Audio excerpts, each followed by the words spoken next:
Hello, everyone. For those of you who don't know me or haven't seen my videos, my name is Neil. I have cirrhosis of the liver, end stage liver failure. Um, so at the point that what I have, it's not reversible. There's no cure. However, though, I just wanted to talk for a minute because liver disease is growing right now. And it starts out as fatty liver disease, which generally can be caused by a simple thing as the way we live, the foods we eat, the exercise we, don't do, the activities that we don't do, the activities we do. Let me explain what I mean. Fatty liver disease is caused by pretty much eating unhealthy. And they've proven that close to 50% of Americans walking around right now have some sort of fatty liver disease. Good news is it's completely reversible at that point in time.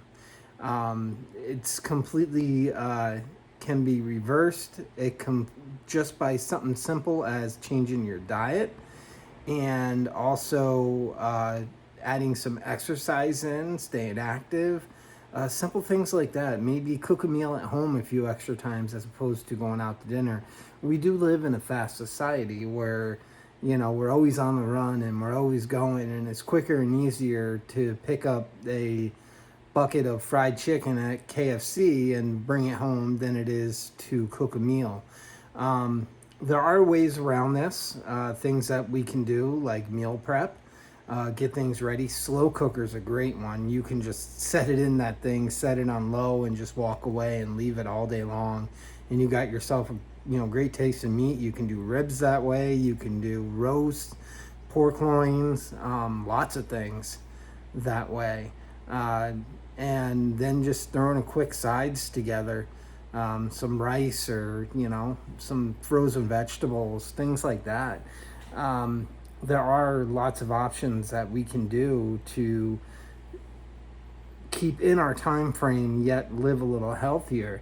I have cirrhosis, couple reasons.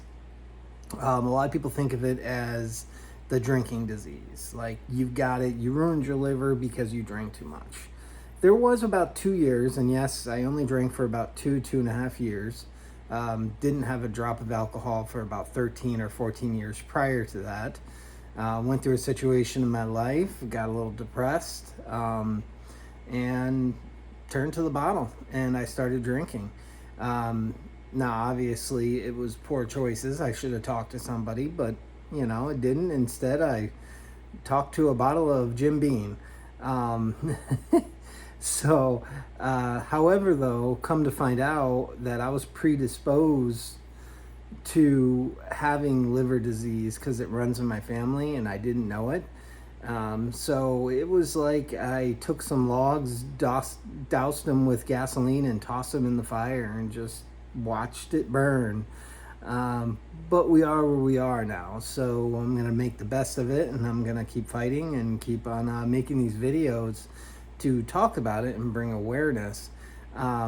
So back to fatty liver disease. So there's one step, and then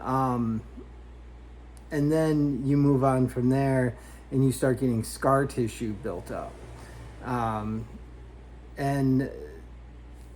The scar tissue eventually will get to the point where it's not curable, it's not healable. The liver is amazing on how it can regenerate itself and how it can heal itself. I mean, you can take pieces of it and remove it and it'll grow back as long as it hasn't become cirrhotic yet. Once, again, it gets to that point, it's, eventually you have to get a transplant. That's the only way to fix it at that point in time. However, though,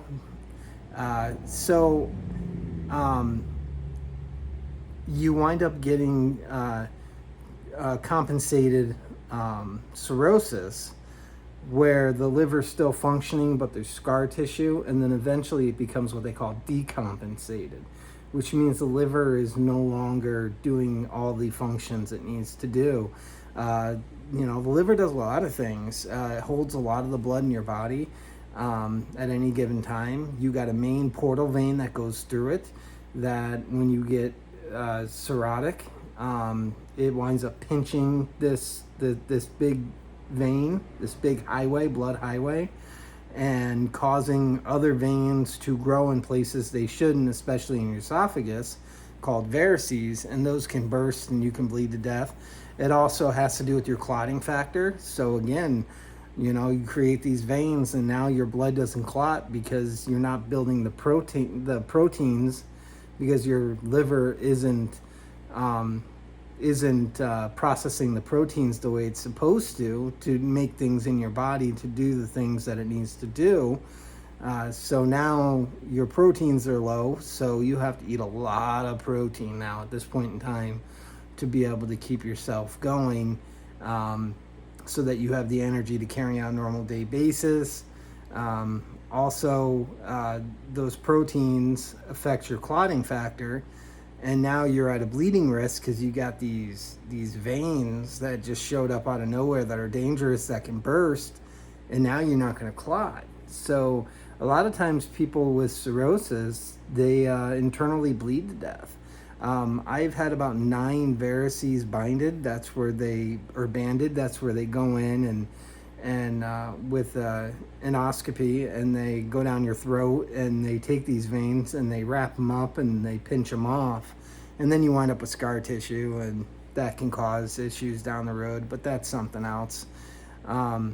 You can build up fluid on your body, ascites in the legs, in the stomach. I kept building up in my right lung. My right lung kept filling up over and over again to the point where they finally put a chest tube in at one point to continue draining it, because that fluid kept on turning gram positive, which is like a staph infection, which is a pretty nasty infection, especially when your immune system's already down. So I spent a lot of time in the hospital as well with this. Luckily, my numbers have gotten better and I've been stable, which is super positive.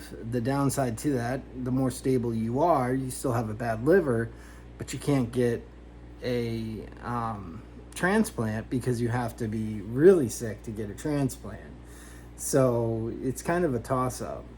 So, I'm still sick to the point where, my energy level's down. I get nauseous, for no particular reason. Throw up for no particular reason. Also, I have 3 hernias that were caused from one of the things that happens when you get cirrhosis is your body starts eating its muscles, and that's what had happened, and all that fluid built up in my stomach and the muscles became weak, and eventually, the lower intestine started pushing its way through, and now I've got 3 hernias.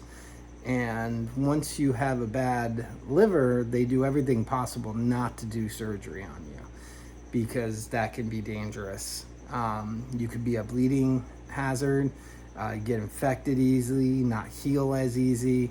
So it's just something that I deal with on a daily basis. And it's not like everyone who has cirrhosis has hernias.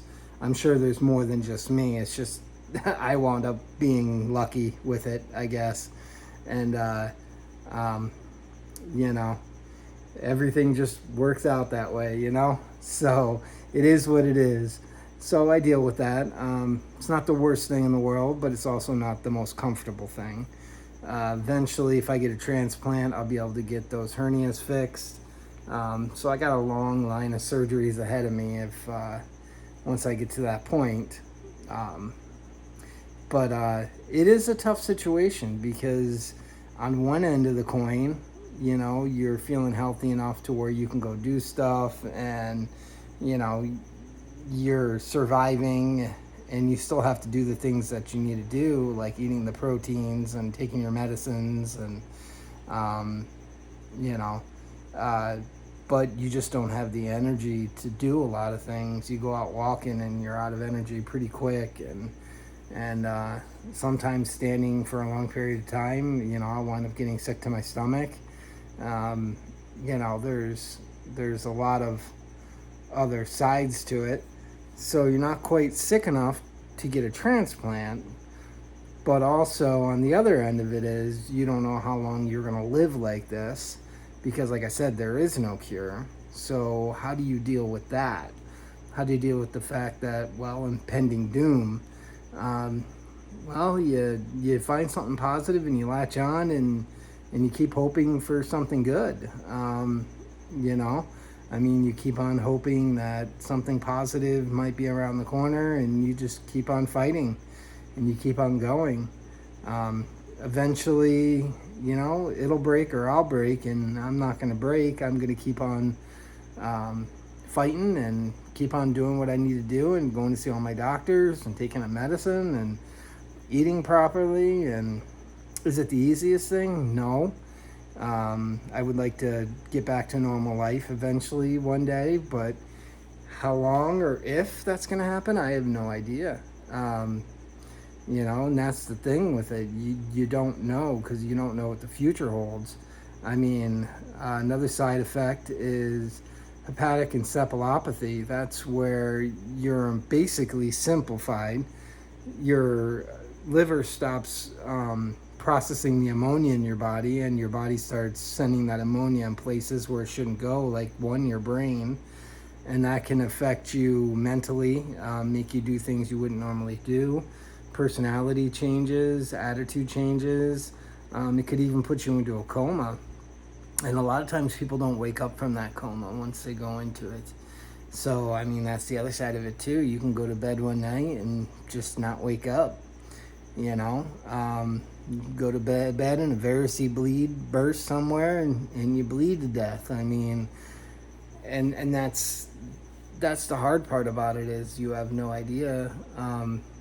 You know, I guess I would think of it like being a cancer patient going into remission. It's like the cancer has stopped affecting you, but it could come back. And the same thing with liver failure. I'm doing better than I thought I'd be doing at this point in time, but yet still, I got all those things on my mind about how long do I have? Am I going to survive this? Do I have a few years? Do I have 10 years? Do I have 6 months? I mean, I don't know. There's no way of really knowing. And then, financially is difficult, because, you can't do a regular job, with 3 hernias and being low on energy all the time. There's not a whole lot that you can do, so the money's tough to come by. I've had some people, I have a GoFundMe, and some people have donated some money to that and helped me out, and I'm super appreciative of that. $20 here and there is huge, and it makes a difference. It could be something, some toilet paper I might need, or some food for a few days. So that's super kind of people that have helped me out that way, and I appreciate every last one of you that have. And not to mention, I really appreciate the feedback that I've gotten on some of these videos, and people telling me their stories and going through it, and I just hearing people saying they're going to change the way they live, or they're going to stop drinking, or they're going to look for help, or they're going to go see their doctor. Those things are awesome, and that's the point of this channel. Is I wanted to reach somebody and hopefully open up some eyes to some of these things that we don't notice. I don't want it to be too late for anybody else. If you can stop it sooner than later, definitely I want to see people not have to go through it. So, but anyway, this was just a simple, quick little video about a few thoughts. Nothing Not a super important video, but I hope that something in this video helps somebody. And again, I appreciate everybody who took the time to watch, and I appreciate every last one of you that's followed me. Thank you so much from the bottom of my heart. It means a lot. So I hope everybody has a wonderful and amazing, blessed day. Take care.